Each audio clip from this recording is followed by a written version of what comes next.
Magandang araw po sa inyong lahat. Meron po kaming binibentang lupa na mahigit 1 hektarya po.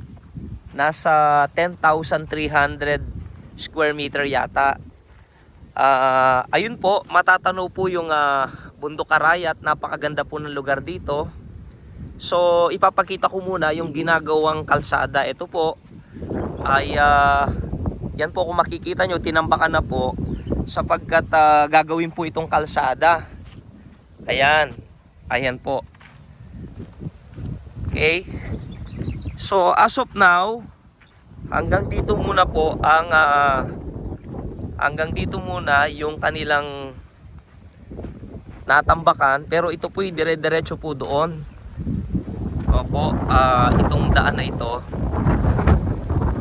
So ang ating pong lupa ay ito po, makikita nyo itong side na to.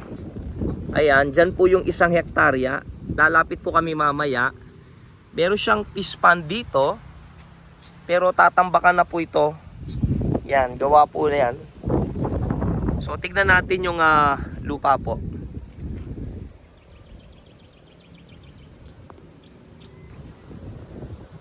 So ito po, dito po ang atin naman lugar niyan.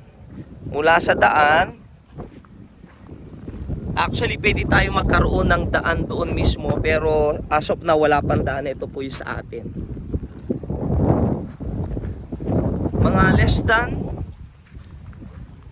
200 meter, siguro saktong 100 meter ay makikita ang ating pong binibentang lupa.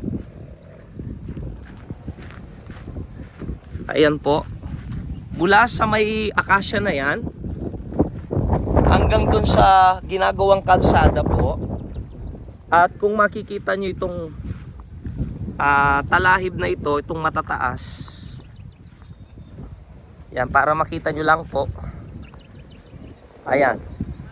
So ito na po. From here, may kalsadang gagawin po doon. Yan. May 2 puno ng akasya. Tapos ito po, yung taas ng talahib, doon po. Yan. Hanggang dito sa mga may matataas na halaman po na ito, paikot. Yan po yung ating lupang ibinebenta. So, ayan po. And then meron pong rito, meron pong fish pond. Ayan po. Kaya lang po, yun po yung ginagawang daan dyan, diretso po dito. So tatambakan po yan hanggang doon po. Kaya yung fish pond po natin ay medyo liliit po. Yan, so ganyan po siya kalawak.